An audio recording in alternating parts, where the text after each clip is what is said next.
करते हैं सभी।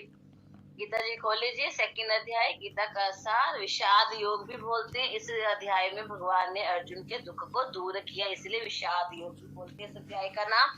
और अब 37 श्लोक शुरू करते हैं। हतो वा प्राप्स्यसि स्वर्ग जित्वा वा भोक्ष्यसे महीम् तस्मात् उत्तिष्ठ कौन्तेय युद्धाय कृतनिश्चय। हे कुंती पुत्र, यदि तुम युद्ध में मारे जाओगे तो स्वर्ग को प्राप्त करोगे, और यदि तुम जीत जाओगे तो पृथ्वी के राज्य का भोग करोगे। अतः दृढ़ संकल्प के खड़े हो जाओ और युद्ध करो। तो इसीलिए अगर हम अपनी ड्यूटी को पूरा करते हैं और हमें कुछ लाभ हो ना हो इसकी हमें चिंता नहीं करनी। ड्यूटी को पूरा करेंगे तो ऊंचे लोग हो जाएंगे, है ना। और अर्जुन को बोला अगर तुम जीत जाओगे तो साम्राज्य का भोग करोगे, कहीं भी तुम्हारी कोई हानि नहीं है, इसीलिए तुम्हें युद्ध करना चाहिए। तो अर्जुन धर्म के लिए युद्ध लड़ रहा है, तो धर्म के लिए युद्ध लड़ते हैं वो अगर युद्ध में मर भी जाते हैं तो उन्हें क्या मिलती है? ऊंचे लोगों का आगमन होता है। नेक्स्ट श्लोक। सुख दुखे समे कृत्वा लाभ अलाभ जया अजयो ततो युद्धाय युज्यस्व न एवं पापम अवाप्स्यसि। तुम सुख या दुख, हानि या लाभ, विजय या पराजय, ये क्या है? द्वंद्व है। अगर सुख है तो किसी चीज के जाने से, उसी चीज के जाने से दुख होगा। अगर कोई चीज का लाभ हो रहा है तो उसी चीज से फिर हमें हानि होगी अगर वो हमें ना मिले तो। और कोई चीज में हमें जीत हो रही है तो उसी चीज में अगर हमारी हार हो जाए तो, मतलब एक चीज है तो दूसरे का अस्तित्व है। अगर लाभ नहीं होगा तो हानि नहीं होगी, अगर सुख नहीं है तो दुख भी नहीं होगा, कोई अपना नहीं है तो फिर कोई पराया भी नहीं होगा। तो भगवान इसीलिए कह रहे इन द्वंद्वों से ऊपर उठो, तुम सुख दुख हानि लाभ जय विजय पराजय का विचार किए बिना युद्ध के लिए युद्ध करो। अपनी कर्तव्य भावना से युद्ध करो, और ये मत सोचो कि हानि होगा कि लाभ होगा, जीत होगी कि हार होगी। तो भगवान अभी तक तो बता रहे थे कि तुम युद्ध करोगे तो तुम्हें क्या क्या फायदे होंगे, युद्ध नहीं करोगे तो क्या क्या नुकसान होंगे। अब भगवान कह रहे हैं कि कर्तव्य बुद्धि से युद्ध करो, ये मत सोचो कि मुझे युद्ध करने से क्या मिलेगा और क्या नहीं मिलेगा। तो ऐसा करने पर तुम्हें कोई पाप नहीं लगेगा। जैसे पिता कहते हैं बच्चे को कि आपको ये काम करना है, फिर वो काम करके बच्चे को चाहे कुछ भी रिजल्ट हो वो एज इट इज पिता को लाके दे देगा। तो बच्चे को कोई उसमें कोई वो नहीं है कि हाँ उसका कोई जिम्मेवारी है कि हाँ वो कम लाया कि ज्यादा लाया। उसने अपने एफर्ट्स कर दिए, पिता ने जैसा कहा था उसने अपनी तरफ से वैसा करने की कोशिश की और प्रयास किया। तो लाभ हानि जो है फिर वो पिता की होगी, क्योंकि बच्चे ने तो पिता को एज इट इज फॉलो किया था। इसी प्रकार से भगवान कह रहे हैं कि आप अपने कर्तव्य के लिए युद्ध करो तो तुम्हें पाप नहीं लगेगा। तात्पर्य में श्रील प्रभुपाद बता रहे हैं कि हर कार्य को हमें भगवान के निमित्त करना चाहिए, इससे फिर हमें अच्छे या बुरे फल का प्राप्ति नहीं होगी। और जो भगवान की सेवा में सारे कार्य करते हैं उन पे किसी प्रकार का कोई ऋण नहीं रहता जी। एषा ते अभिहिता सांख्ये बुद्धि योगे द्विमाम शृणु बुद्धिया युक्तो यया पार्था कर्म बंधम प्रहास्यसि। यहाँ मैंने वैश्लेषिक, तो यहाँ पर भगवान कह रहे हैं कि मैंने वैश्लेषिक अध्ययन सांख्य के द्वारा इस ज्ञान का वर्णन किया है। अब निष्काम भाव से कर्म करना बता रहा हूँ, उससे सुनो। हे प्रतापुत्र, तुम यदि ऐसे ज्ञान से कर्म करोगे तो तुम कर्मों के बंधन से अपने को मुक्त कर सकते हो। तो भगवान श्री कृष्ण कहते हैं मम शृणु, बहुत बार बोला है भगवान ने गीता जी मम शृणु मम शृणु।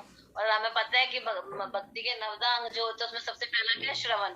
और हम सब क्या कर रहे हैं? श्रील प्रभुपाद से सुन रहे हैं, भगवान श्री कृष्ण से सुन रहे हैं। तो हम भगवान को अच्छे से सुने, भगवान हम सबको ही बोल रहे हैं अर्जुन के माध्यम से कि मम शृणु, मुझे सुनो, इधर उधर ध्यान मत दो, केवल मुझको सुनो। तो भगवान ने अब तक अर्जुन को पहले 30 श्लोकों में क्या बताया? आत्मा और शरीर के बारे में बताया। उसमें आत्मा के बारे में बताया कि आत्मा शाश्वत है, सत्य है, और शरीर असत्य है, विनाशील है। ठीक है, उसके लिए शोक करने की हमें जरूरत नहीं। फिर आगे बताया कि देना लेना, कि तुम युद्ध करोगे तो तुम क्या होगे? ऊंचे लोकों में जाओगे। कर्म कांड के बारे में बताया। अब भगवान उनको आगे क्या बता रहे हैं? कर्म बंधन से मुक्ति, निष्काम भाव से, बिना किसी इच्छा से अर्जुन को बता रहे हैं कि तुम बिना किसी इच्छा के। तो अर्जुन क्या चाहता था? कि वह युद्ध नहीं करेगा, है ना। युद्ध नहीं, क्यों नहीं करेगा युद्ध? क्योंकि वह राज्य भोगने से अच्छा क्या मानता है? अपने स्वजनों को जिंदा रखना चाहिए। उसके लिए उसे जंगल में जाना पड़े, भीख मांगना पड़े। तो यह क्या था?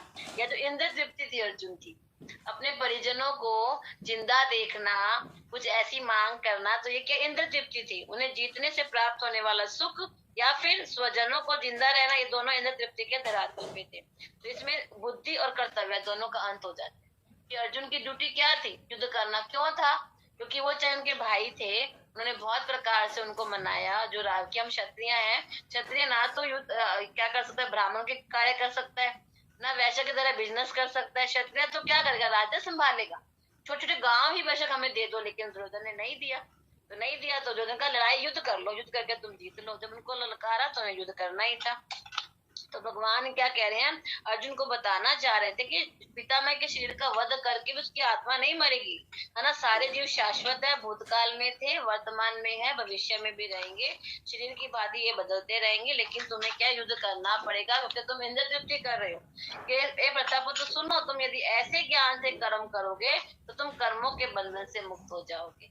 यानी कि महाराज बता रहे थे कि तुम युद्ध ना करके क्या कर रहे हो, कि मैं कर्म नहीं करूंगा, लेकिन अपनी ड्यूटीज को पूरा ना करना भी क्या है, गलत कर्म है, इसमें बंधन में बंधेगा। कोई व्यक्ति कहता है कि चलो मैं कोई लेना देना नहीं करूंगा, बाहर जाऊंगा नहीं, किसी व्यक्ति से मिलूंगा नहीं, अपने बस मैं अकेला रहूंगा, हरि भजन जंगल में जाके हरि भजन कर लूं, पीछे उनके बच्चे रो रहे हैं, परिवार वाले परेशान है, तो वो सोचता है कि मैं तो कोई कर्म ही नहीं कर रहा, बंधन में नहीं बंधूंगा, लेकिन वास्तव में वो बहुत बड़े अपने आप को कर्मों के बंधन में बांध रहा है। तो अर्जुन को भी यही बता रहे हैं कि अर्जुन तुम युद्ध ना करके कर्म के बंधन में बंधोगे, मैं तुम्हें कर्म करना बता रहा, अगर तुम ऐसा करोगे तो कर्म के बंधन में नहीं बंधोगे। तो जो व्यक्ति भगवान प्रभुपाद बता रहे हैं हमें, जो व्यक्ति भगवान की तुष्टि के लिए कार्य करता है, चाहे वह कार्य कितना भी कठिन क्यों ना हो, तो वह बुद्धि योग कहलाता है, कि बुद्धि के द्वारा वो जो भगवान से जुड़ने का उसका सुंदर सा प्रयास है। प्रभुपाद आगे फिर बता रहे हैं कि कृष्ण भावना भावित कर्म और फल प्राप्ति की इच्छा से किए गए कर्म में जो होते हैं विशेषता अपने परिवार के लिए होते हैं, इंद्र तृप्ति के लिए होते हैं, और इसमें वह जो कृष्ण भावना भावित कर्म और अपने परिवार के लिए कर्म, दोनों में बहुत अंतर है। अगर हम हर कार्य कृष्ण के लिए करें तो वह क्या होता है, दिव्य गुण बन जाता है, वो हमें कर्मों में नहीं बांधता। नेक्स्ट श्लोक बहुत इंपॉर्टेंट है, हम याद भी कर सकते हैं, हमारा आज का ये हमारा होमवर्क भी है। 40वां श्लोक।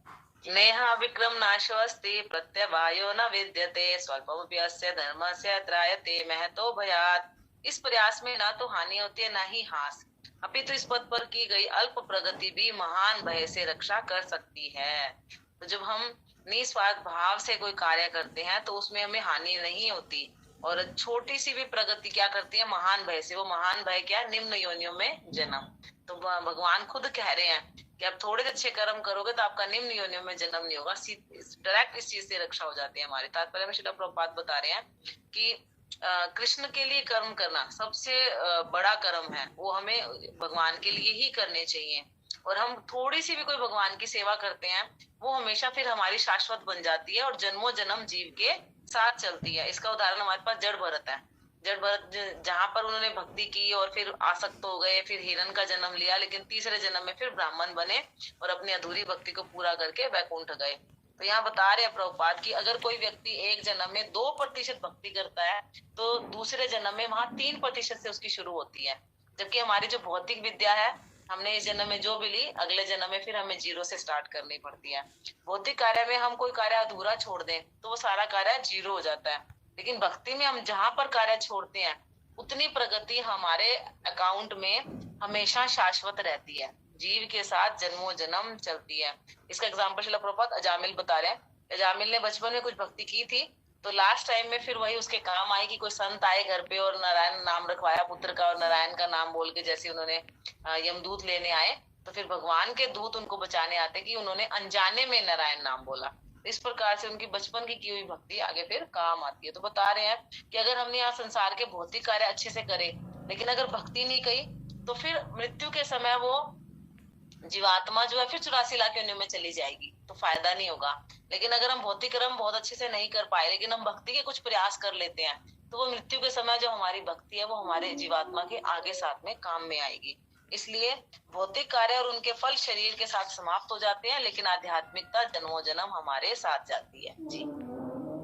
व्यवसाय आत्मिका बुद्धि रेके गुरु नंदना भौषा का ही अंताशय बुद्धि अव्यवसाय नाम। जो इस मार्ग पर चलते हैं वे प्रयोजन में दृढ़ रहते हैं, उनका लक्ष्य भी एक होता है गुरु नंदन। जो दृढ़ प्रतिज्ञा नहीं है उनकी बुद्धि अनेक शाखाओं में विभक्त होती है।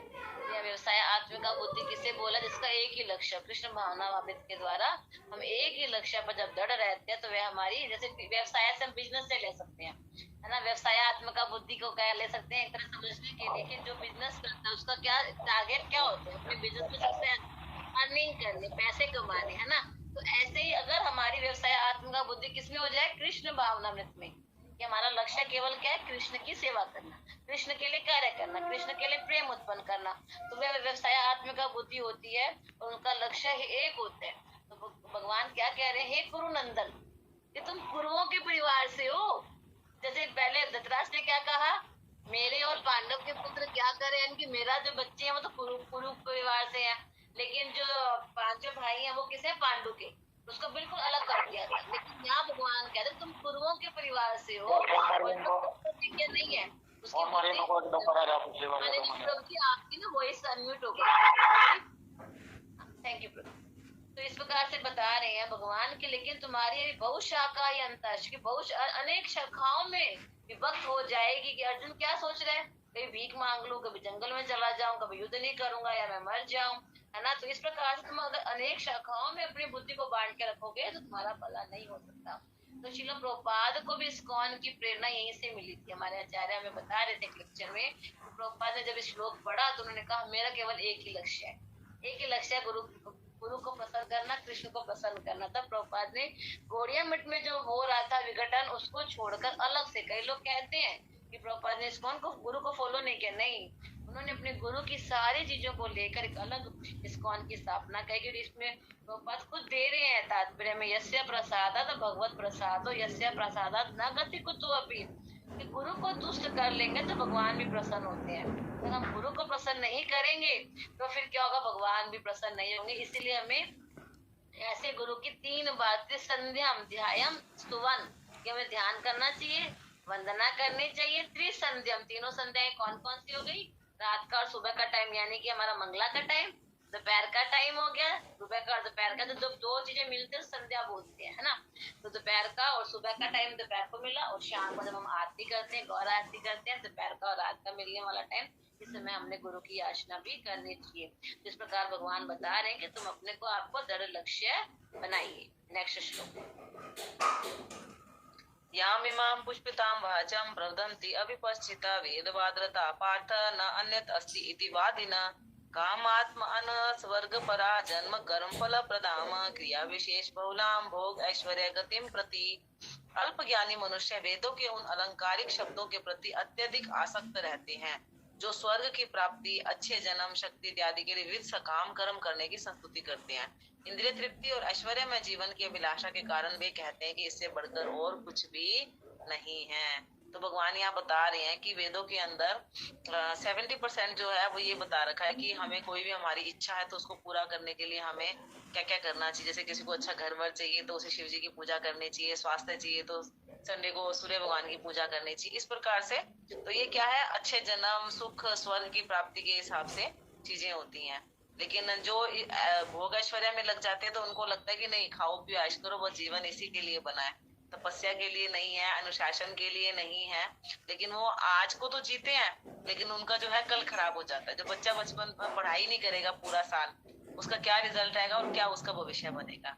तो ये भगवान यहाँ तात्पर्य में श्रील प्रभुपाद बता रहे हैं कि जो व्यक्ति सकाम कर्मों के प्रति आसक्त होते हैं वो वेदों में देखते हैं और कहते हैं कि हाँ, स्वर्ग का जीवन अच्छा है जहाँ पर अप्सराएं हैं और मदिरा है और सारे, लेकिन ये क्या है, विषैले वृक्ष के फूलों की तरह है।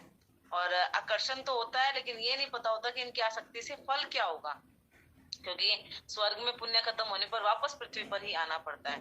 तो उनकी भवबंधन से मुक्ति की कोई इच्छा नहीं होती। और नंदन कानन टाइप के उद्यान होते हैं स्वर्ग में, तो वो लोग सोमरस पान करने के लिए चतुर्मास इस प्रकार के व्रत वगैरह भी करते हैं। लेकिन वे भौतिक जगत के स्वामी बनकर भौतिक अस्थायी सुख के लिए आसक्त होते हैं, मतलब क्षण भंगुर सुख के लिए वो आसक्त होते हैं, लेकिन उनका जो भविष्य है वो अच्छा नहीं होता। जी। भोग ऐश्वर्य प्रसक्ता नाम तया अपहत चेतसाम व्यवसाय आत्मिका बुद्धि समाधो न विद्यते। बहुत अच्छा श्लोक है। भोग में लगना, भोग में, ऐश्वर्य में, प्रसक्ता माने आसक्तियों में लगा हुआ, तया अपहत चेतसाम यानी कि हमारी चेतना इस प्रकार के कार्यों में लगी हुई है। किस किस कार्यों में, भोग, अलग अलग प्रकार के भोग करने में। ऐश्वर्य माने धन आदि के प्रति, प्रसक्ता माने बहुत प्रकार की आसक्तियों में अगर हमारा मन लगा हुआ है तो वो कैसी बुद्धि हो गई, वो व्यवसाय आत्मिका बुद्धि नहीं है, है ना। समाधो ना विद्यते, और ऐसा मन कभी भी उनका स्थिर नहीं रह सकता। अर्थात भगवान के प्रति जो लोग इंद्रिय भोग, भौतिक कार्यों के, ऐश्वर्यों के प्रति अत्यधिक आसक्त होने से ऐसी वस्तुओं से मोहग्रस्त हो जाते हैं। तया अपहत चेतसा, जो उनकी चेतना है मोहित हो जाती है, उसके मनों में भगवान के प्रति भक्ति का दृढ़ निश्चय नहीं होता।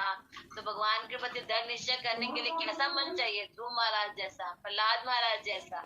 ध्रुव महाराज को नारद ने कितना समझाया कि तुम एक बच्चे हो, तुम्हारी माँ ने अगर तुम्हें कह भी दिया, तुम बुरा क्यों मानते? तुम जाओ, जंगल में बहुत सारे जानवर होंगे, तुम्हारे खाने पीने की दिक्कत हो जाएगी, तुम पीछे तुम्हारे माता पिता दुखी होंगे, परेशान होंगे। बोले नहीं नहीं, मुझे जाना, मेरा लक्ष्य क्या है?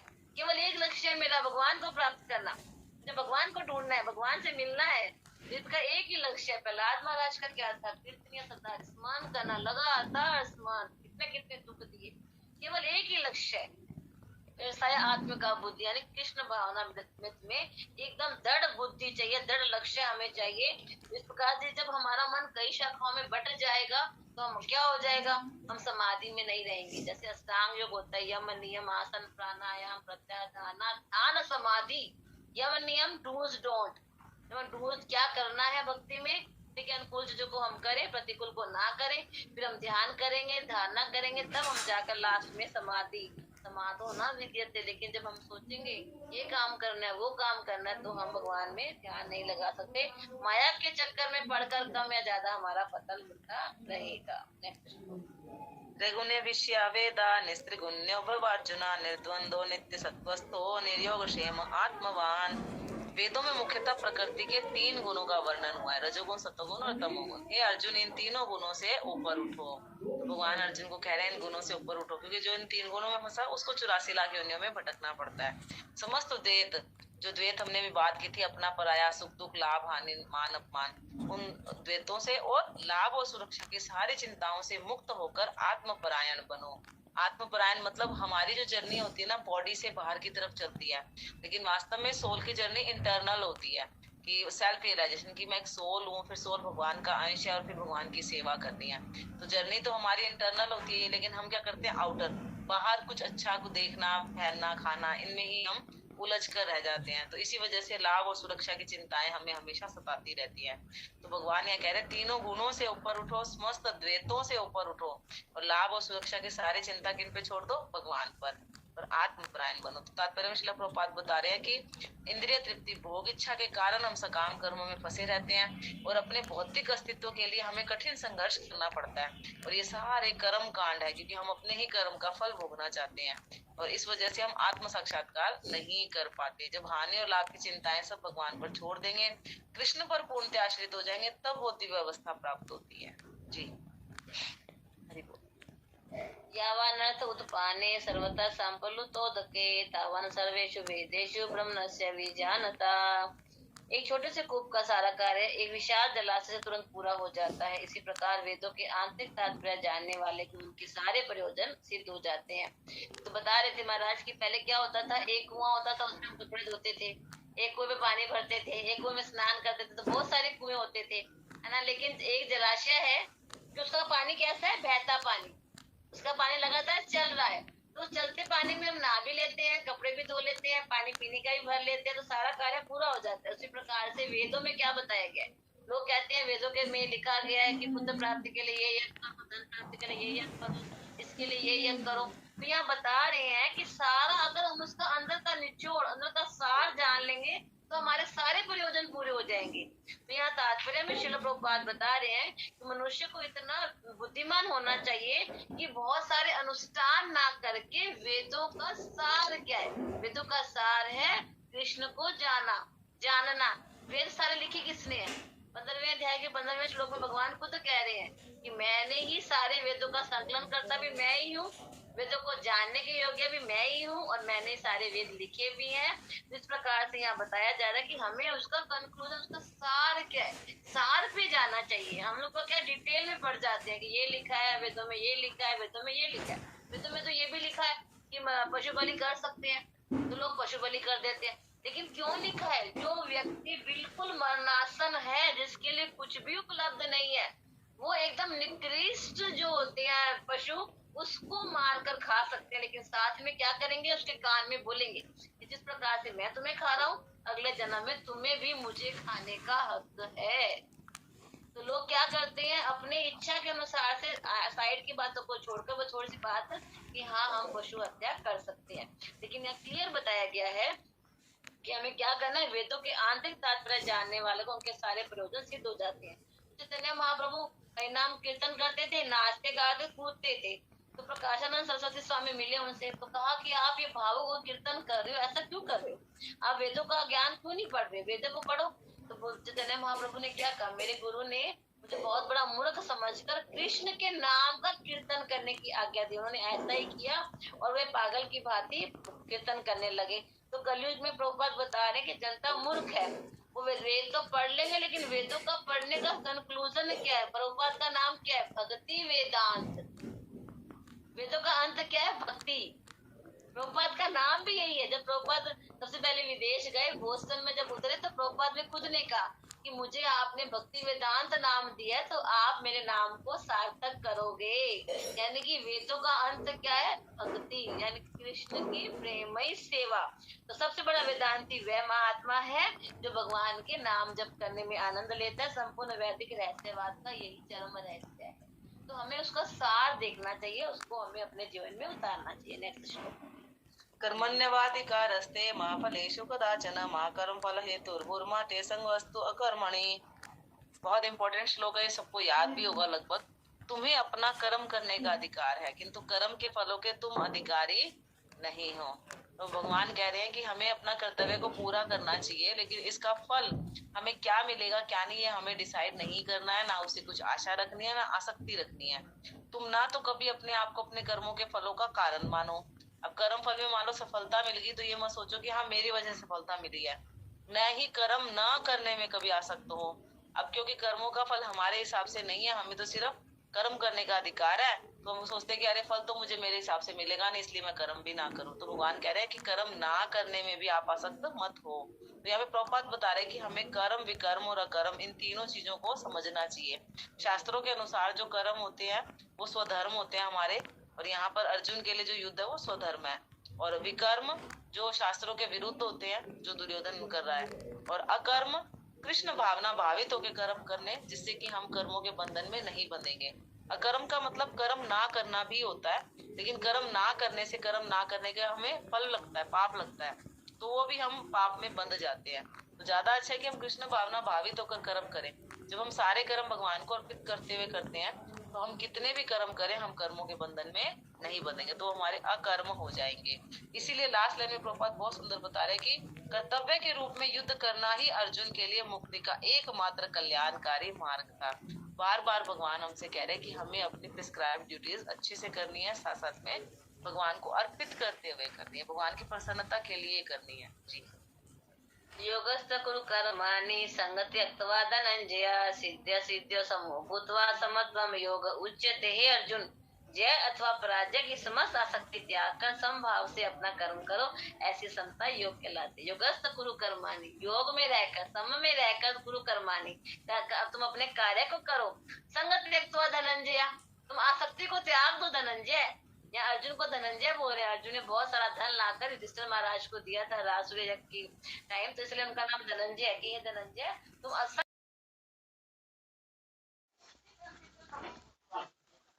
असफलता में तुम क्या हो, सब बन जाए। और फिर क्या होगा, ऐसा समता समत्व योग भगवान से, भगवान की शरण ग्रहण करो। हमें भगवान की शरणागति लेनी चाहिए। जो व्यक्ति अपने सकाम कर्म फलों को भोगना चाहते हैं वे कृपण है। कल भी आई थी कृपण की परिभाषा कि जो आध्यात्मिक आत्म साक्षात्कार के लिए प्रयास ना करे वो कंजूस है। क्यों? क्योंकि जो हर एक शरीर के अंदर क्या है, जन्म मृत्यु जरा व्याधि, आहार निद्रा भय मैथुन। आहार निद्रा भय मैथुन, ये चार ही काम करके अगर हम मनुष्य जीवन में शरीर छोड़ देंगे, तो पशु भी यही करता है, तो फिर मनुष्य और पशु में अंतर क्या हुआ। इसलिए कह रहे हैं कि हमें सकाम कर्म फलों को भोगने के लिए जीवन नहीं जीना है, कि वो कृपण है। कृपण अपने कर्मों का फल भोगना चाहता है, इसलिए वह बंधन में फंसा रहता है, और इस प्रकार से करता जन्म मृत्यु के चक्कर में लगातार फंसा ही रहता है। तो मनुष्य को अपनी सारी शक्ति भगवान की सेवा में लगानी चाहिए। जैसे एक माता पिता जो बच्चे का भरण पोषण करते हैं, बच्चा माता पिता की सेवा ना करे तो ये गलत है।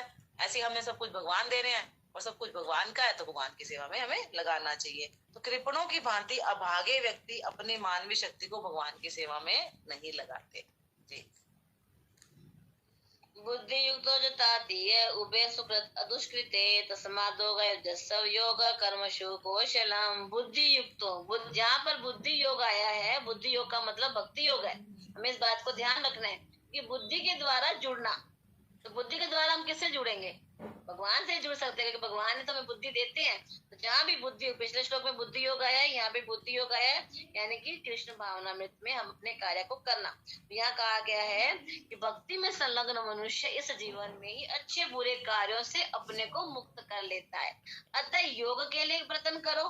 तस्माद् युजस्व योग कर्मशु कौशलम। बहुत ही सुंदर लाइन है। योग के लिए प्रयत्न करो, क्योंकि सारा कार्य कौशल यही है।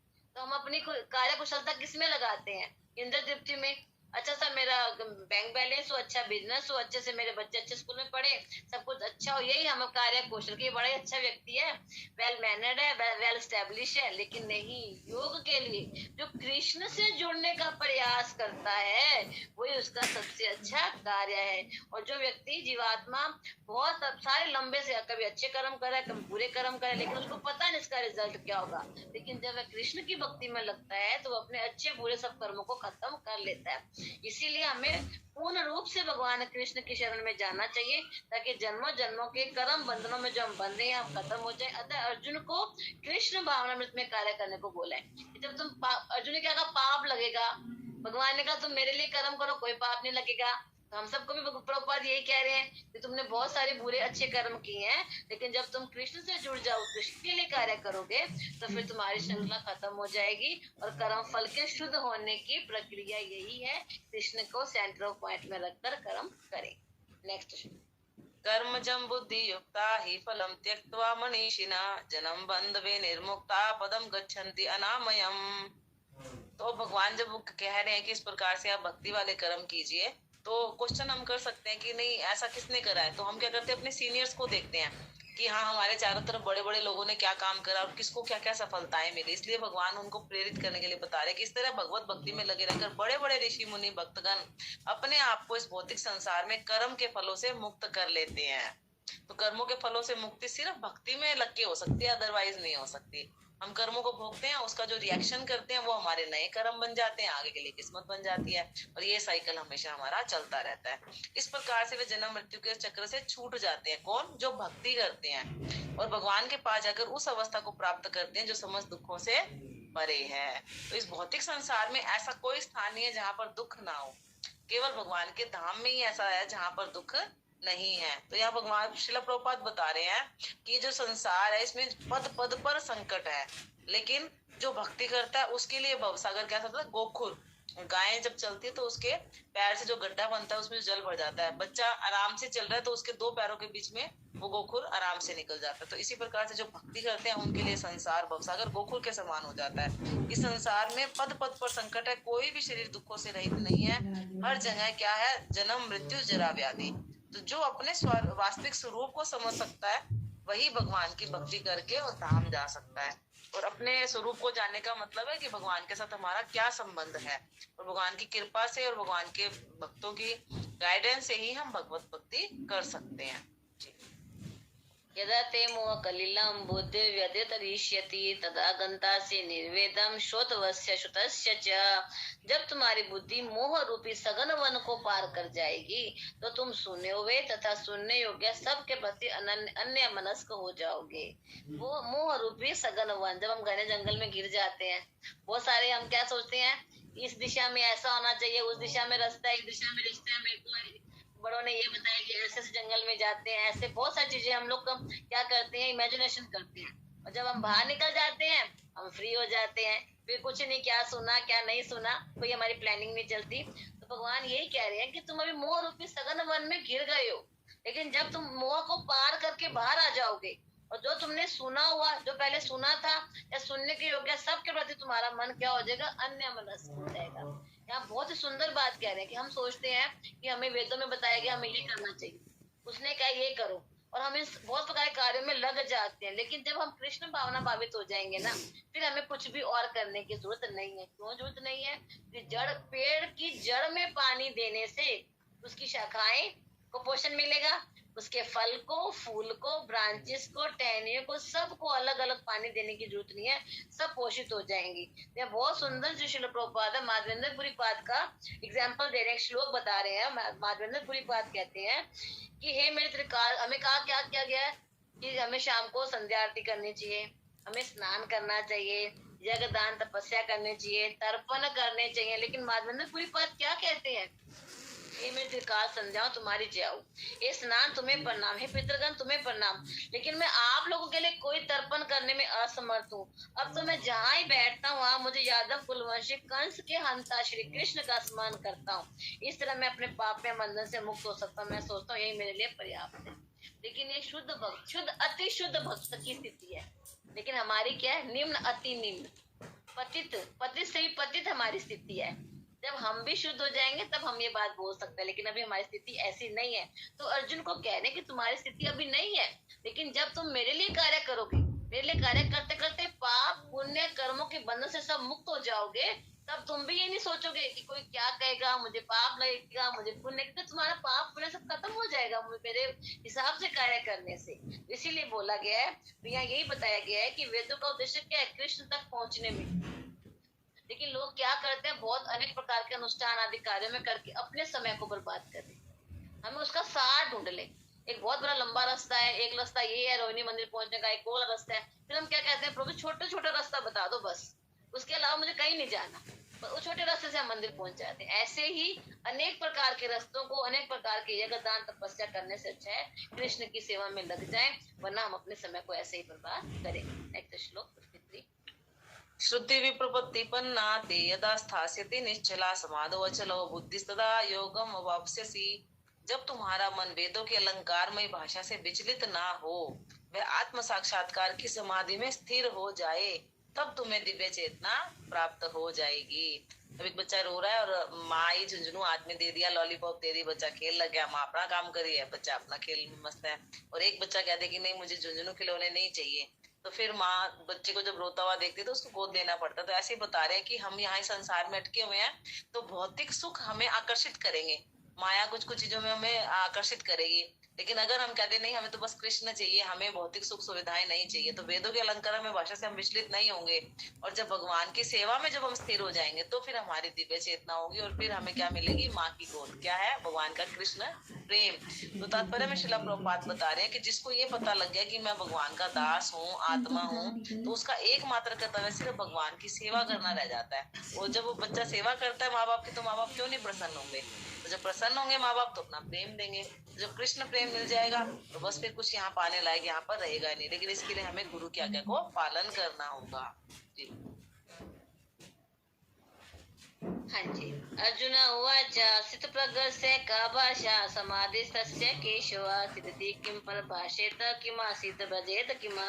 अर्जुन ने कहा, हे कृष्ण, अध्यात्म में लीन चेतना वाले व्यक्ति चित्त प्रज्ञा के क्या लक्षण है, वह कैसे बोलता है, क्या उसकी भाषा क्या है, वह किस तरह से बैठता और चलता। तो भगवान ने क्या कहा है, व्यवसाय आत्म का बुद्धि, तुम अपनी बुद्धि को स्थिर कर लो, अपनी बुद्धि को स्थिर कर लो। तो अर्जुन कहता है, अब अर्जुन को कुछ संतुष्टि सी हो गई। अब पहले तो हाथ कांप रहे थे, शरीर कंपन हो रहा था, है ना, सब कुछ हिल डुल रहा था। लेकिन जब भगवान ने उसे आत्मा शरीर के बारे में बता दिया, फिर बुद्धि योग निष्काम कर्म के बारे में बता दिया, अब वो पूछ रहा है कि जो व्यक्ति इस प्रकार से स्थित हो जिसकी बुद्धि, उसको क्या बोलते हैं, स्थित प्रज्ञा। उसका लक्ष्य क्या है, दृढ़ है। तो उस व्यक्ति जो अध्यात्म में लीन चेतना वाले व्यक्ति के क्या लक्षण है, कैसे बोलता है, उसकी भाषा क्या, किस तरह बैठता है और चलता है। इस प्रकार कोई अमीर व्यक्ति होता है, उसको देखने से पता लग जाएगा अमीर है। हम कहेंगे नहीं, उसने अच्छे कपड़े पहने होंगे, अच्छी गाड़ी होगी, बोलने करने का तरीका अच्छा होगा, उसने ज्वेलरी वेलरी चेन वेनी पहन रखी होगी।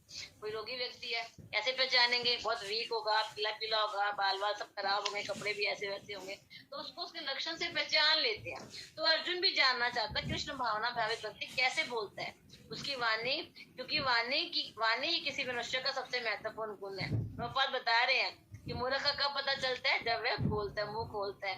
बने ठने मूर्ख को हम कब तक नहीं पहचानेंगे, तब तक वह बोले नहीं। तो इसीलिए अर्जुन जानना चाहता था कि जो कृष्ण भावना भावित व्यक्ति है, प्रज्ञा, उसके लक्षण क्या है, कैसे बैठता है, वो कैसे कार्य करता है। तो भगवान उसको आगे अर्जुन को बताएंगे।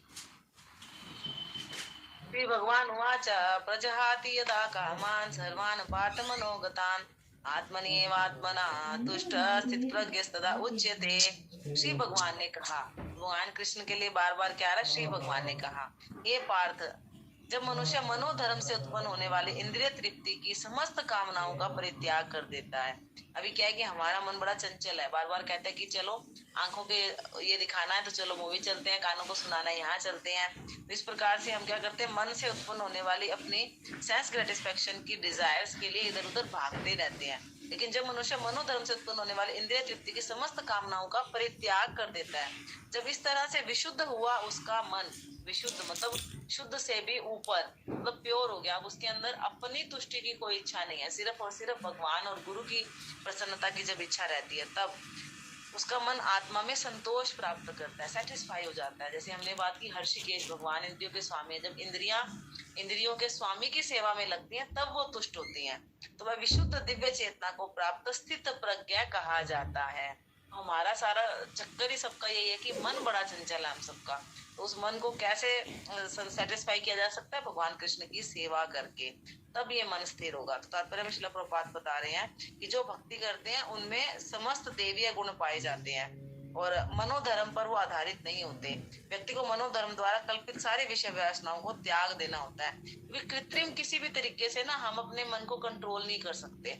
अगर हमने मन को जीत लिया तो फिर हम सारे संसार को जीत सकते हैं। और ये जो हमारी भोग की इच्छाएं है ना, वो हम कृत्रिम दमन द्वारा दबा नहीं सकते, लेकिन जब हम इसको हायर टेस्ट देते हैं तो फिर लोअर टेस्ट छूट जाता है। इसलिए भगवान की सेवा करते रहने से ये जो हमारा मन है वो तुष्ट हो जाएगा, और जब हमें पता लगे कि हम भगवान के दास हैं तो भगवान का सेवक मानते हुए हम सहज रूप से सदैव ही प्रसन्न रहेंगे। जी। सुखेश अनुद्विग्मग्ना सुखेश विगतसिप्रः वीतरागभया क्रोधा स्थिति मुनिर उच्यते। जो त्रय तापों के होने पर भी मन में विचलित नहीं होता, तो तीन ताप क्या क्या है, आदि आध्यात्मिक, आदि भौतिक और आदि दैविक। जो तीन तापों के होने पर भी मन में विचलित नहीं होता अथवा सुख में प्रसन्न नहीं होता, जो आसक्ति भय क्रोध से मुक्त है, वह स्थिर मन वाला मुनि कहलाता है।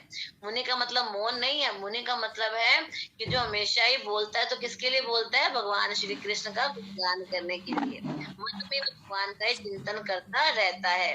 तो स्थिति मुनि का मतलब क्या है, अगर हम शॉर्ट में जानना चाहते हैं क्या मतलब है, जो हमेशा कृष्ण भावना भावित रहता है, उसने सारे चिंतन आदि सब कुछ कार्य कर लिया, अब उसे उसका कंक्लूजन, उसका रिजल्ट है कि मुझे केवल कृष्ण की शरण ग्रहण करके रहनी है।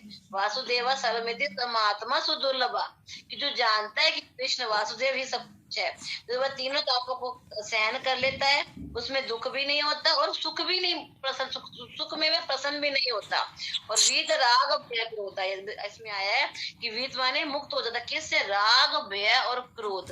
राग माने क्या, आसक्ति, अपने इंद्र तृप्ति के चाहिए उनसे भी मुक्त हो गया है वह।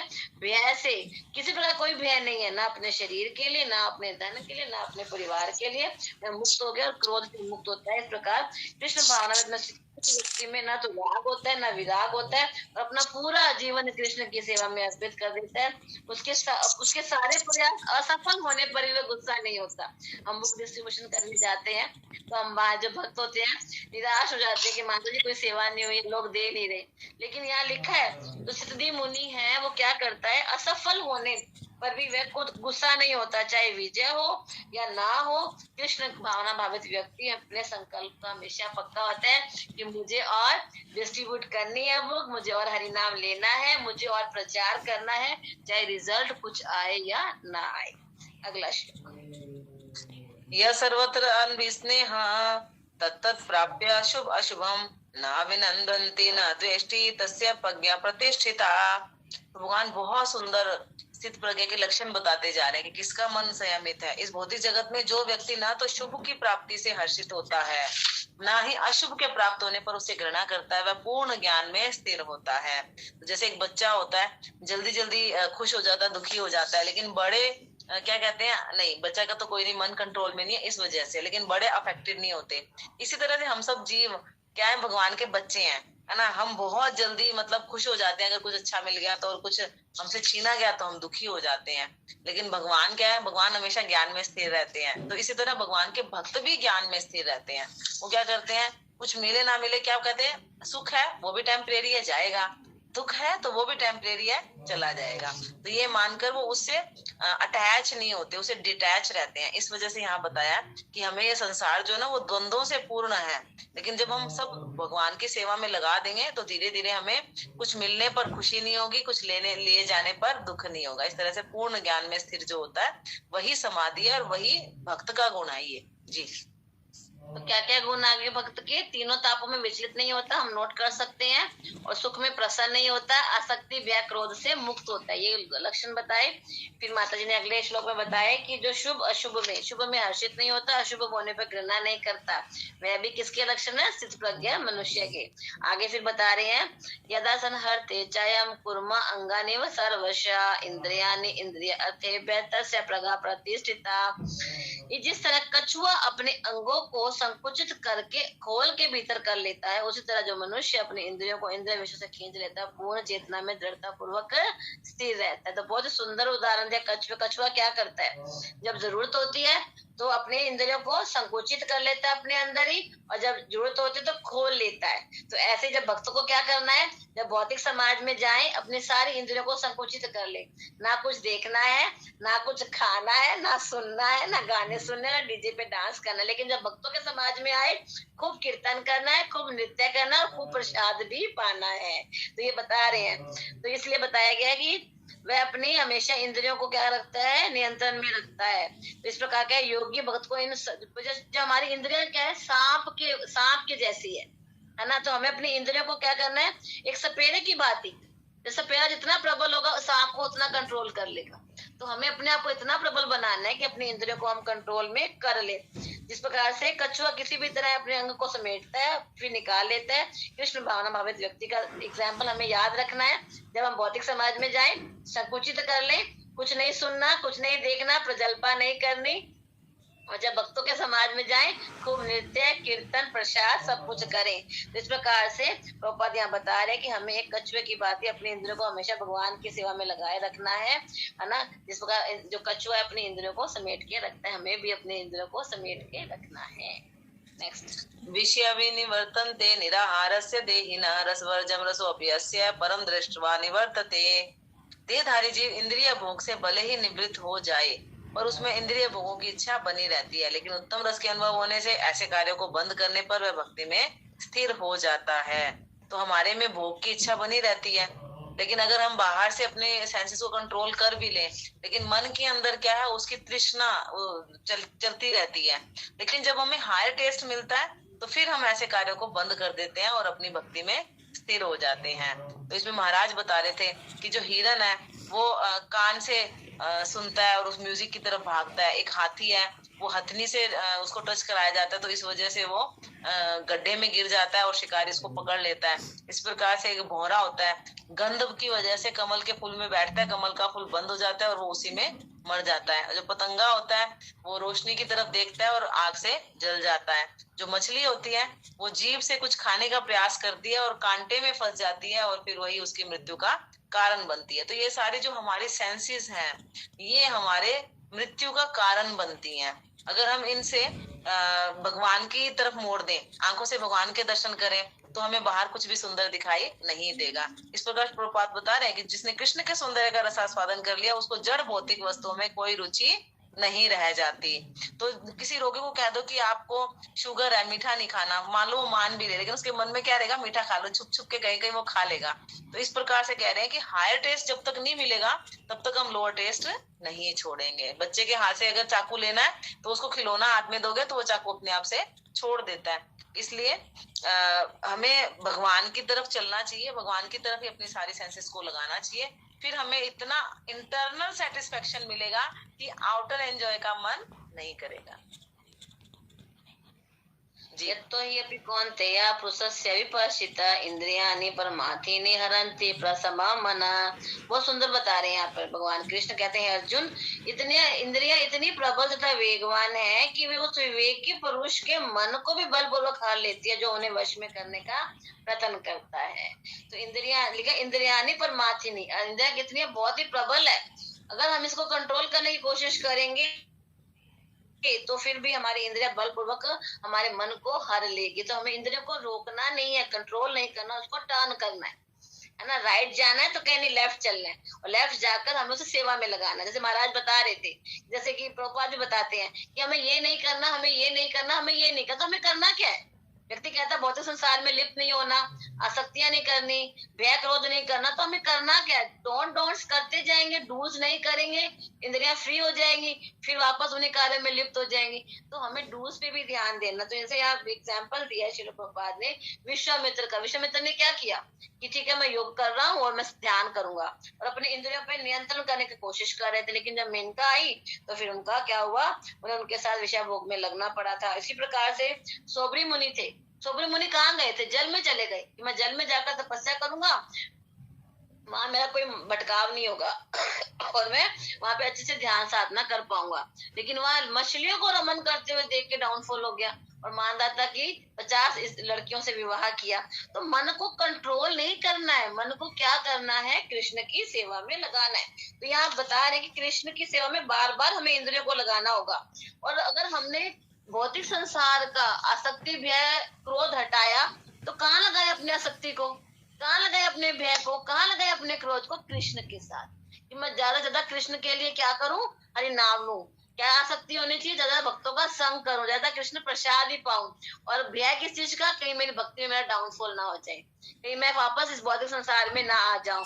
आसक्ति भय और क्रोध, क्रोध किसके लिए करना? जैसा हनुमान जी ने किया भगवान राम के लिए, लंका को जला दिया, है ना। चैतन्य महाप्रभु ने किया नित्यानंद प्रभु के लिए, जब उनको जगाई माताई ने मारा। तो हमें भी इस प्रकार क्रोध को, हमें अपने क्रोध को, भय को, आसक्ति को दबाना नहीं है, उसको हमें टर्न करना है। इस प्रकार अम्बरीश महाराज की तरह, अम्बरीश महाराज ने क्या कहा? अपनी इंद्रियों को, सारी इंद्रियों को कहाँ लगाया? भगवान की सेवा में लगाया। तो महाराज अम्बरीश भी परम योगी थे, लेकिन दुर्वासा मुनि पर क्यों विजय प्राप्त की? क्योंकि उन्होंने अपने हर इंद्रिय को भगवान की सेवा में लगाया। नेक्स्ट। तानि सर्वाणि संयम्य युक्त आसीत मत्पर वशे यस्य इंद्रियाणि तस्य प्रज्ञा प्रतिष्ठिता। तो भगवान कह रहे हैं युक्त कहाँ पे करो अपना मन? मत परा, मेरे मुझ में, जो इंद्रियों को पूर्णतः वश में रखते हुए। संसार की सबसे बड़ी प्रॉब्लम है कि सेंसेस हमारी कंट्रोल में नहीं है। कोई स्कूल या कोई हॉस्पिटल नहीं है, स्कूल ऐसा कोई नहीं जहाँ ट्रेनिंग दी जाती हो, हॉस्पिटल नहीं है जहाँ की मन के रोगों का इलाज होता हो।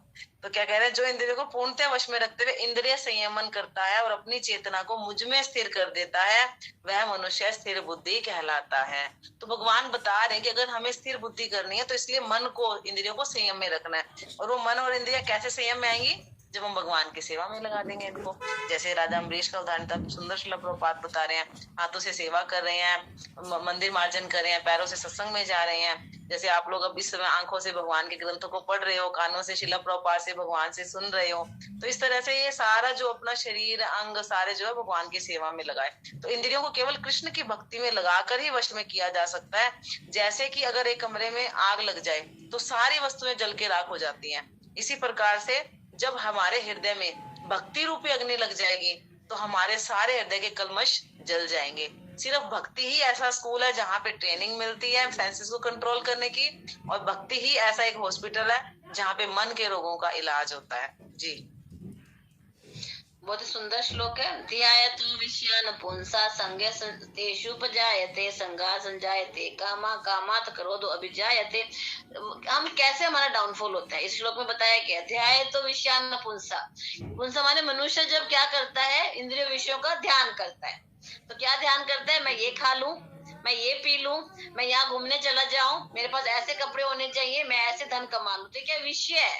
हमारी इंद्रियों के विषय। जब हम इन विषयों का ध्यान करेंगे तो क्या होगा? संग तेषु उपजायते, फिर हम आसक्ति आ जाएगी कि हाँ हाँ मेरे पास ये होना चाहिए, हाँ मुझे खाना चाहिए। और ऐसा संग संजायते कामा, और फिर ऐसी आसक्ति से हमारे मन में काम उत्पन्न हो जाएगा, फिर काम से हमें क्रोध आएगा। स्टेप बाय स्टेप ध्याय तो विषयान पुंसा। तो हमें ध्यान कहाँ करना है मनुष्य को?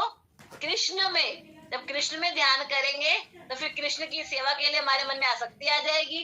कृष्ण के लिए आसक्ति आएगी तो फिर क्या होगा? निष्ठा, रुचि, आसक्ति, भाव और प्रेम की तक हम पहुंच जाएंगे। तो इस प्रकार यहाँ बता है कि हमें अपनी इंद्रियों को कभी भी दबाना नहीं है, कृष्ण की सेवा में टर्न करना है। तो यहाँ श्रील प्रभुपाद भी बता रहे हैं कि जब मनुष्य कृष्ण भावना भावित नहीं होता तो भौतिक समाज के चिंतन में लगा रहता है। तो यहाँ पे यामुनाचार्य जी का एक श्लोक बताया गया है कि भगवान के एकनिष्ठ भक्त थे, और वो क्या बोलते थे कि जब मैं विषय वासनाओं के बारे में सोचता हूँ तो मैं थू थू करता हूँ। है ना। लेकिन हमारा क्या होता है, ध्यान वही रहता है। जैसे शिव ध्यान मगन थे, लेकिन जैसे ही पार्वती ने विषय भोग के लिए उत्तेजित किया तो क्या हो गया, वे सहमत हो गए, कार्तिकेय का जन्म हुआ। तो इस प्रकार से बताया कि श्रृंगार संजायते कामा, तो हमें अपनी इंद्रियों में उस विषय को नहीं लाना जो हमारा डाउनफॉल कर सकते। जैसे कि इसका उदाहरण क्या, अजामिल।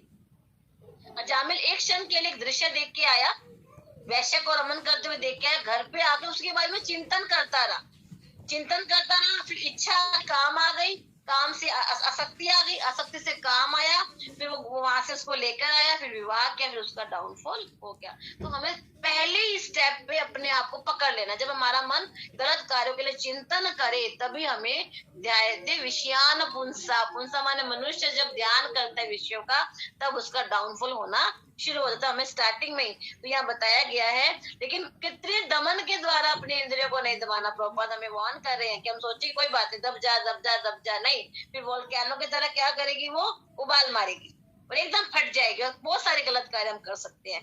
इसलिए कृत्रिम दमन के द्वारा अपने इंद्रियों को वश में करने में कोई कितना ही शक्तिशाली ना हो, लेकिन अंत में वह असफल हो जाएगा। इसलिए विषय सुख का रंच मात्र विचार भी इंद्रिय तृप्ति के लिए हमें उत्तेजित कर सकता है। तो हमें इसमें अपने आप को संभालना है। जहाँ हमें ऐसा लगे तुरंत हरे कृष्ण महामंत्र बोले, कीर्तन सुने, लेक्चर सुने, शास्त्र पढ़े और हमारे ध्यान को उस वहां से हटाकर कृष्ण की सेवा में लगा देना चाहिए। और प्रार्थनाएं करना चाहिए भगवान से, प्रार्थनाएं बहुत काम आती है। तो अभी हमारे 10 श्लोक रह रहे हैं, तो कंटिन्यू करें या फिर यहीं कंक्लूड करना है, जैसे भक्त लोग आज्ञा करें। सब जो चाहते हैं कि अभी कंक्लूड कर दो वो बताएं, जो कंक्लूड करना चाहते हैं वो बताएं, क्योंकि मुझे लगता है कि 90% तो करेंगे कि हाँ आप पूरा कर दो, खत्म करवा दो। तो कौन कौन चाहते हैं कि अभी हम खत्म ना करें? मानसी माता जी, हाँ क्या कहना चाहते हो? गुड्डी माता जी, करना है कि नहीं करना? नहीं करना, नहीं करना, आप करवा दो। नहीं करना, करना है माता जी, करना है। हाँ मतलब वो कंटिन्यू कर दो, करते कर रहे हैं। फिर हम किसी को कोई एतराज तो नहीं, किसी को एतराज है तो वो म्यूट कर अनम्यूट करके बता सकते हैं। फिर हम कंटिन्यू कर रहे हैं, ठीक है। 63 से शुरू करते हैं, ठीक है माता जी। करते हैं। सम्मोह सम्मोहात स्मृति विभ्रम स्मृति भ्रशात बुद्धिनाशो बुद्धिनाशात प्रणश्यति। क्रोध से पूर्ण मोह उत्पन्न होता है और मोह से स्मरण शक्ति का विभ्रम होता है। इसका एक फ्लो चार्ट बना सकते हैं हम ना, कि पहले हमारे दिमाग में चेतना में एक विचार आता है और फिर उसे आसक्ति होती है, आसक्ति से काम उत्पन्न होता है, काम से फिर क्रोध उत्पन्न होता है, क्रोध से फिर क्या होता है, पूर्ण मोह उत्पन्न होता है, मोह से फिर स्मरण शक्ति नष्ट हो जाती है। जब स्मरण शक्ति भ्रमित हो जाती है, बुद्धि नष्ट हो जाती है, तो मनुष्य भवकूप में पुनः गिर जाता है। तो एक विचार जो दिमाग में आया था वो हमें पूरा फिसलन पट्टी से बिल्कुल नीचे नरक पथ की तरफ लेकर चला गया, और एक बार फिसलन पट्टी पे आप बैठ गए तो फिर तो नीचे फिसल ही जाओगे। तो बहुत मुश्किल है, तो बहुत मुश्किल है। तो जैसे ही विचार आया, जैसे माता पिता कि जैसे विचार आता तो उस विचार को भगवान की तरफ मोड़ दो, भगवान से प्रार्थना करो और अपनी सेंसेस को भगवान की सेवा में लगा दो। तो भगवान फिर हमारी सेंसेस को संभालते हैं, भगवान हमारे मन को संभालते हैं। हमारे बस की अपने मन को संभालना नहीं है। एक बच्चे को सिर्फ उसकी माँ ही कंट्रोल कर सकती है। ऐसे ही हमारा, हम जो है ना भगवान के बच्चे हैं, तो हमारा जो मन है ना वो भगवान ही कंट्रोल कर सकते हैं। तो इसलिए यहाँ बता रहे हैं कि प्रत्येक वस्तु का उपयोग हमें भगवान की सेवा में करना चाहिए। और निराकारवादी क्या कहते हैं कि हम भोजन नहीं खाएंगे, इससे हमें आसक्ति हो जाएगी। लेकिन जो भक्त होता है वो क्या कहता है कि नहीं, भगवान को भोग लगाकर खाएंगे, क्योंकि इसे भगवान को भोग लगाकर प्रसाद ग्रहण करता है। क्योंकि हर वस्तु क्या होता है, प्राणवान हो जाती है, इसलिए संकट का कोई कारण नहीं रहता, पतन का कारण नहीं रहता, क्योंकि वो सब कुछ भगवान को अर्पित करके ले रहा है। तो जो अभक्त होता है वो उसको तिरस्कार कर देता है, लेकिन जो भक्त होता है वो उसको भगवान की सेवा में लगाता है। तो कह रहे हैं कि मन के थोड़े से विचलन से ही हम ना भवकूप में पुनः गिर सकते हैं, लेकिन जो भक्ति करता है उसको भगवान का आश्रय मिलता है, भक्तों का, गुरु साधु शास्त्र का आश्रय मिलता है। लेकिन जो भक्ति नहीं करता उसको कोई आश्रय मिलता, इसलिए उसका फॉल डाउन हो जाता है। जी माइक म्यूट आपका। राग द्वेष मुक्ते तो विषयान इंद्रिय चरण आत्मवैश्यविते आत्मा प्रसादम अधिगच्छति। किंतु समस्त राग तथा द्वेष से मुक्त एवं अपने इंद्रियों को संयम के द्वारा वश में करने में समर्थ व्यक्ति भगवान की पूर्ण कृपा को प्राप्त कर सकता है। तो इंद्रियों को संयम के द्वारा हमें वश में करना है। तो यहाँ प्रभुपाद बहुत ही सुंदर तरीका बता रहे हैं कि कृत्रिम विधि से हम अपने इंद्रियों को वश में नहीं कर सकते जब तक हमारी इंद्रियां भगवान की सेवा में नहीं लगी। जब तक भगवान की दिव्य सेवा नहीं करेगी उनका डाउनफॉल होने का भय बना ही रहेगा। और जब एक कृष्ण भावना भावित व्यक्ति क्या लगता है, ऊपरी तौर पर विषय ही लग सकता है, लेकिन अंदर से क्या होता है, वो बहुत ही ज्ञान होता है। भगवान उसकी कृपा भी करते हैं, उसे अपने अनुसार से कार्य कराते हैं। जैसे कि इसका बड़ा अच्छा एग्जाम्पल है पुंडरीक विद्यानिधि। पुंडरीक विद्यानिधि बहुत बड़े भक्त थे। तो एक बार अद्वैताचार्य गदाधर पंडित को लेकर जाते हैं उनके पास। तो वहां जाते हैं तो वो क्या देखते हैं कि जो पुंडरीक विद्यानिधि को बहुत बड़ा वैष्णव बताते हैं, लेकिन वो तो बड़े रेशमी वस्त्र पहने हुए हैं और शिगार पी रहे हैं, पान चबा रहे हैं, और जो दासी हैं वो उनको पे मोर पंखा कर रही है, जल रही है, पीकदान रखे हुए हैं। तो गदाधर पंडित कहते हैं ये कैसे भक्त है, आपने तो वैष्णव कहा था, वैष्णव तो है ही नहीं। तो फिर उन्होंने क्या बोला कि उन्होंने एक श्लोक बता दिया, वो जो ये जो अपना है ना अहोबकी वाला जो है, जिसमें बताया गया कि पूतना जो कि आपको कालकूट विष से मारने के लिए आए थे, लेकिन आपने माँ को दर्जा दिया। तो इस प्रकार का जब श्लोक गाया तो पुंडरीक विद्यानिधि ने जैसे ही वो श्लोक सुना, श्लोक सुनते ही भाव में आ गए। मुकुंद दत्त मेरे को नाम याद नहीं था, मुकुंद दत्त लेकर गए थे गदाधर पंडित को वैष्णव से मिलवाने के लिए। तो जैसे मुकुंद दत्त ने श्लोक गाया वैसे ही पुंडरीक विद्यानिधि भाव में आ गए, सब कुछ तहस नहस कर दिया, पीकदान फेंक दिए, ओ कृष्ण ओ कृष्ण ओ कृष्ण करते करते आप कितने दयालु, आप कितने कृपालु, पूरी आंखों में अश्रु प्रवाहित होने लगे और जमीन पर गिर गए और बेहोश हो गए। फिर गदाधर पंडित ने सोचा इनकी स्थिति तो बहुत ऊंची है, तो बाहर से हमें कई वैष्णव भी मंदिर के अंदर या बाहर हमें लग सकते हैं, कितने अच्छे कपड़े पहन रहे हैं, कितना अच्छा खा रहे हैं, बड़ी बड़ी गाड़ियां हैं, है ना, लेकिन अंदर से वो भगवान के ऊपर पूरी तरह डिपेंड होते हैं, भगवान उनकी कृपा रक्षा भी करते हैं। जब प्रभुपाद बड़ी बड़ी गाड़ियों में घुमा करते थे तो कई बोलते थे कि आप तो इतनी आलिशान गाड़ियों में घूमते हो, तो बोले कृष्ण की सेवा के लिए हम बड़ी से बड़ी गाड़ी, बड़ा सा बड़ा धन स्वीकार करने के लिए हम तैयार, कि वो सब हम कृष्ण की सेवा में लगा रहे हैं। नेक्स्ट श्लोक। प्रसादे सर्व दुखा नाम हानि उपजायते प्रसन्न चेतसो हि आशो बुद्धि पर्यवतिष्ठते। इस प्रकार से कृष्ण भावनामृत में तुष्ट व्यक्ति के लिए संसार के तीनों ताप नष्ट हो जाते हैं। ऐसी तुष्ट चेतना होने पर उसकी बुद्धि शीघ्र ही स्थिर हो जाती है, क्योंकि उनको क्या लगता है कि हर चीज भगवान की इच्छा से हो रही है। तीन ताप कौन से हैं? दूसरे जीवों के द्वारा मिलने वाला दुख। तो जब जीवों से दुख मिलता है तो उनको क्या लगता है कि ये जीव जो है ना भगवान के हाथ की कठपुतली है, भगवान मेरे ही कर्म कटवा रहे हैं उनके माध्यम से, और भगवान इसमें मेरी शुद्धि, मेरी रगड़ाई, मेरे को तपस्या करके जैसे सोने को उबाल के उसकी अशुद्धि को दूर किया जाता है। तो भगवान जानबूझ के मेरी ऐसी परिस्थितियां, ऐसे लोग मेरे पास रख रहे हैं ताकि मेरा अहंकार खत्म हो जाए। तो वो इसलिए विरोध नहीं करता उन लोगों का, परिस्थितियों का, और भगवान के भक्ति में स्थिर रहता है। जैसे कि प्रहलाद महाराज, उनके पिता उनको कुछ भी कष्ट दे रहे हैं, लेकिन वो अपना आंख बंद करे भगवान के नामों का जप कर रहे हैं। उन्हें कोई फर्क नहीं पड़ रहा कि उन्हें आग में डाल रहे हैं या सांपों के आगे डाल रहे हैं या हाथी के आगे डाल रहे हैं। तो इस प्रकार से, और प्रकृति के द्वारा भी जब प्रकोप होता है कोरोना टाइम में, जैसे कि सब भक्त अपना चैंटिंग करे, रीडिंग करे, हेयरिंग करे, उनको बाहर के खाने की आदत नहीं, बाहर घूमने की आदत नहीं, कोई उनका मन बेचैन नहीं हुआ, और सब क्योंकि पहले से ही भगवान को भोग लगा हुआ खा रहे हैं और घर में अपना सिंपल जीवन बिता रहे हैं, तो भक्तों को कोई दिक्कत कोरोना काल में आई नहीं। तो इस तरह से और मन उन्होंने भगवान के चरणों में लगा रखा है, इसलिए उनका मन पे चैन नहीं होता। तो ये तीनों ताप उसके क्या होते हैं, उनको तंग नहीं करते, क्योंकि वो भगवान पर आश्रित रहते हैं। इसलिए उनकी जो बुद्धि है वो हमेशा भगवान की भक्ति में स्थिर रहती है। जी नेक्स्ट। न अस्ति बुद्धि युक्तस्य न चायुतस्य भावना न चा अभाव्यत शांति अशांतस्य कुतः सुखम। जो कृष्ण भावनामृत में परमेश्वर से संबंधित नहीं है, यानी कि अगर हम भक्ति तो कर, मतलब दिखावा तो करें, लेकिन भगवान से जुड़े हुए नहीं है, उसकी ना तो बुद्धि दिव्य होती है, ना मन स्थिर होता है। अगर बुद्धि और मन स्थिर नहीं है तो शांति की कोई संभावना नहीं है, और शांति नहीं है तो सुख को भी कैसे सकता है। तो सबसे पहला क्या है, कृष्ण से जुड़ना। कृष्ण से जुड़ना जरूरी है। तो कृष्ण भावना भावित हुए बिना हमें शांति की कोई संभावना नहीं है, और शांति नहीं होगा तो सुख कहाँ से होगा। तो यदि कोई, इसके लिए हमें क्या करना है कि मन का कोई अंतिम लक्ष्य नहीं है। प्रभुपाद कह रहे हैं मन क्या है, यहाँ भागा वहां भागा, बहुशाखान, अलग अलग शाखाओं में बट रहा है मन, है ना। तो फिर उसको शांति कैसे मिलेगी। तो मन इतना चंचल है कि उसका कोई अंतिम लक्ष्य नहीं हो सकता। मन के चंचलता का एकमात्र कारण अंतिम लक्ष्य का अभाव है। जब हम ये जान लेते हैं कि कृष्ण ही भोक्ता है, स्वामी है, मित्र है, तभी हम वास्तविक शांति को प्राप्त कर सकते हैं। इसलिए जो व्यक्ति कृष्ण से संबंध न रख कर कार्य करता है वह हमेशा दुखी रहता है, अशांत रहता है। बाहर से वो दिखावा करता है, प्रभुपाद कहते हैं, जब हम पूछते हैं आप कैसे हैं, बड़े वैज्ञानिक से, फिलोसफर से, बहुत बढ़िया, सब कुछ है, बड़ी गाड़ी है, बंगला है, लेकिन जब 10 मिनट बैठ के पूछे आप सुखी हो, आपको नींद अच्छी आती है, आप हमेशा प्रसन्न रहते हो, फिर वो अपने दुखड़े सुना देता है। भौतिक संसार में भी यही होता है, सूट बूट पहन के बढ़िया से बढ़िया गाड़ी में लोग घूमते हैं और हमें लगता है सबसे ज्यादा सुखी है, लेकिन वो सुखी नहीं है, क्योंकि वो कृष्ण को सेंट्रो पॉइंट में नहीं रख रहे। तो कृष्ण भावना में स्वयं प्रकट होने वाली शांतिमय अवस्था है, जिसकी प्राप्ति कृष्ण के साथ हम संबंध रखकर ही प्राप्त कर सकते हैं। नेक्स्ट श्लोक। इंद्रियाणाम हि चरताम यत्मनो अनुविधीयते तस्य हरति प्रज्ञाम वायुर्नावेम अंबसी।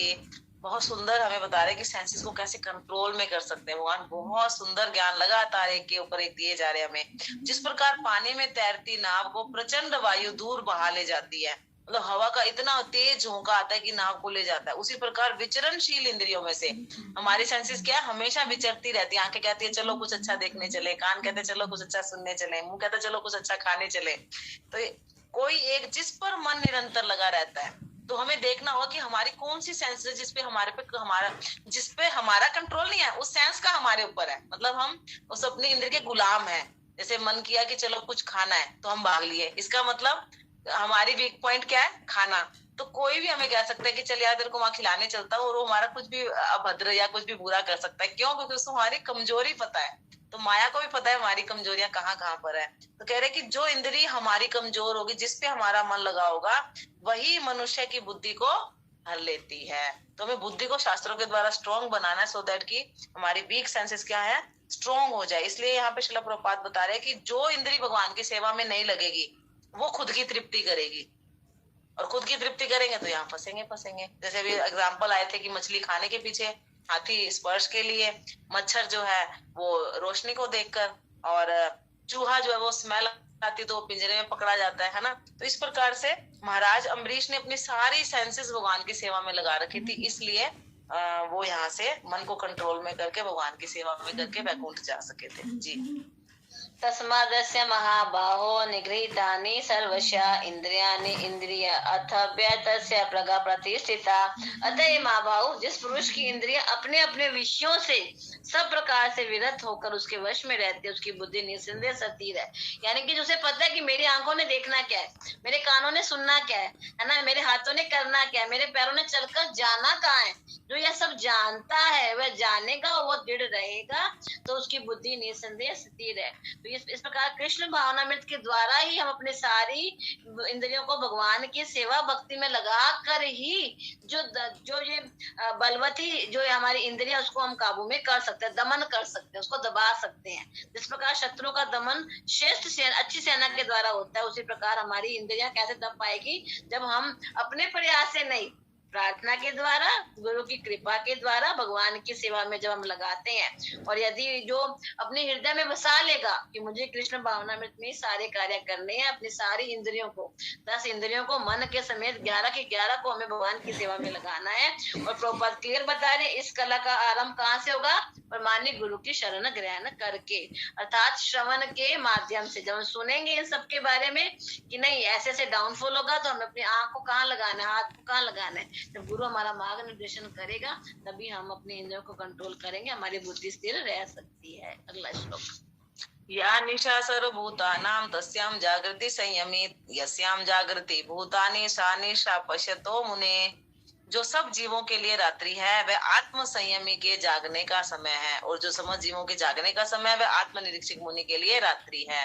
तो जो लोग रात के 4 बजे तक पार्टीज में, डिस्को में, इनमें जाते हैं, उनके लिए क्या है, वो जागने का समय होता है। और 4 बजे घर आकर सोते हैं, लेकिन भक्त लोग रात को 9 बजे सो जाते हैं, सुबह 3 बजे उठते हैं, मंगला जाते हैं, अपना भागवतम क्लास सुनते हैं, 2 घंटे अपना माला करते हैं। तो वो सुबह सुबह ही अपनी हाई पावर डोज अपनी एक ले लेते हैं सुबह 4 से 9 में, जो कि उनको पूरा मतलब दिन एकदम पॉजिटिव एनर्जी में रखता है। तो बता रहे कि बुद्धिमान लोग 2 तरह के होते हैं। एक होता है जो भौतिक एंजॉय बहुत ज्यादा करता है, और एक दूसरा बुद्धिमान वो होता है जो आध्यात्मिक एंजॉय बहुत ज्यादा करता है। तो इंद्रिय तृप्ति के लिए जो भौतिक कार्य करने में निपुण है, उनका डाउनफॉल होता है, 84 लाख योनियों में चलते रहते हैं। लेकिन जो आत्मनिरीक्षक है, वो दिव्य आनंद का अनुभव करते हैं और भगवान के साथ संबंध बनाकर आगे बढ़ जाते हैं। लेकिन जो इंद्रिय सुखों में लगते हैं वो स्वप्न देखते हैं और उसी में सुख दुख को अनुभव करके यहीं पर भटकते रहते हैं। लेकिन जो भक्त होता है वो भौतिक हाथों से अविचलित रहकर आत्म साक्षात्कार के कार्यों में लगा रहता है। अपूर्यमानम अचलम प्रतिष्ठम समुद्रम आप प्रविशन्ति यदोतम त्वदकामायम प्रविशन्ति सर्वे स शांति मापनोति न काम कामी। जो पुरुष समुद्र में निरंतर प्रवेश करते रहने वाली नदियों के समान इच्छाओं के निरंतर प्रवाह से विचलित नहीं होता, सदैव स्थिर रहता है, वही शांति प्राप्त कर सकता है, वह नहीं जो ऐसी इच्छाओं को तुष्ट करने की चेष्टा करता है। तो यहाँ बता रहे हैं प्रभुपाद के समुद्र में हमें बारिश के दिनों में बहुत सारी नदियां आती है और पानी डालती जाती है, पानी डालते, लेकिन समुद्र कभी विचलित नहीं होता, अपनी सीमाओं को वो लांघता नहीं है। इसी प्रकार जब हम भौतिक समाज में रहते हैं, हमारी इंद्रियों को बहुत सारी चीजें दिखेंगी, है ना, आज पार्टी है, आज शादी है, आज गेट टुगेदर है, आज किटी पार्टी है, आज ये है वो है, लेकिन क्या करेंगे, बहुत सारी इच्छाएं आएगी हमारे मन में, लेकिन इन इच्छाओं के आने पे भी जब हम विचलित नहीं होंगे और स्थिर हो जाएंगे, अपने मन को विवेक बुद्धि के द्वारा हमें काटना है, हमारी इच्छाओं को काटना है हमें। हमारे मन में इच्छा आएगी, देखो उसने ये बनाया, उसने ये बुलाया, ये खिलाएगा, ये पिलाएगा, ये घुमाएगा, लेकिन हम देखेंगे इतनी सारी इच्छाओं के आने के बाद भी हम विचलित नहीं है, स्थिर रहता है, वह शांति को प्राप्त कर सकता है। तो 71 में क्या बताया, शांति प्राप्त करने का सूत्र, कि हम कैसे शांति प्राप्त कर सकते हैं, क्योंकि शांति प्राप्त नहीं करेंगे तो सुख के बिना शांति भी कहाँ मिलेगी। तो यहाँ यही प्रभुपाद बता रहे कि इच्छाओं के होते हुए भी जब हम इंद्रिय तृप्ति में नहीं लगते, इसे कहते हैं युक्त वैराग्य। हमारे पास सब कुछ है, अच्छा खाना है, अच्छा पीना है, अच्छी गाड़ी है, अच्छी पार्टी शार्टी, सब कुछ है, लेकिन हम जाकर रमन नहीं करेंगे तो युक्त वैराग्य के सब कुछ होते हुए भी हम अपने लिए यूज ना करके कृष्ण के लिए यूज कर रहे हैं। तो इसमें प्रभुपाद यही बता रहे, कृष्ण भावना भावित पुरुष भगवत सेवा में सुखी रहता है, उसकी कोई इच्छा नहीं होती और वह मोक्ष की कामना भी नहीं करता, और कृष्ण के भक्तों की कोई भौतिक इच्छा नहीं होती, इसलिए वे पूर्णतः हमेशा शांत रहते हैं। ये लोग पूछते कि आप इतना शांत कैसे हो, कोरोना चल रहा है शांत कैसे हो, इतना युद्ध चल रहा है आप शांत कैसे हो, इतनी महामारी चल रही है आप शांत कैसे हो। तो कृष्ण भक्त इस प्रकार से शांत रहता है। नेक्स्ट श्लोक। विहाय कामान य सर्वान् पुमान् चरति निस्पृहा निर्ममो निरहंकार स शांतिम अधिगच्छति।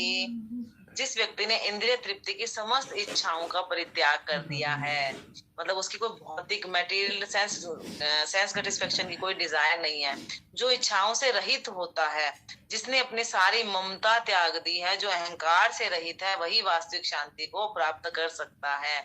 इस संसार में हर कोई सिर्फ शांति चाहता है और शांति उसे कहीं नहीं मिलती। कहाँ मिलेगी शांति? मिलेगी भक्ति में मिलेगी।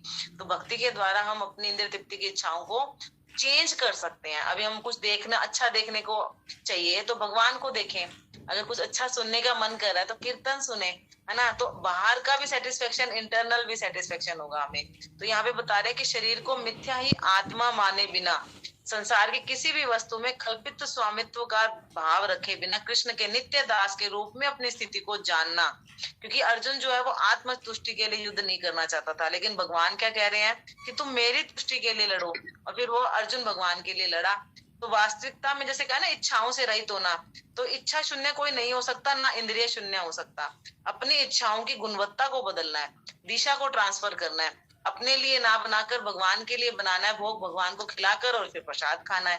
तो इस प्रकार से जब हम अपने सेंसेस को भगवान की तरफ मोड़ देंगे तो हमारी जो इच्छाएं हैं वो काम, अभी तो काम है, लस्ट डिजायर है, फिर वो क्या बदल जाएगी? प्रेम में बदल जाएंगी। तो इस प्रकार से अपनी इच्छाओं की गुणवत्ता हमें बदलनी है, यही वास्तविक शांति का मूल सिद्धांत है। जी।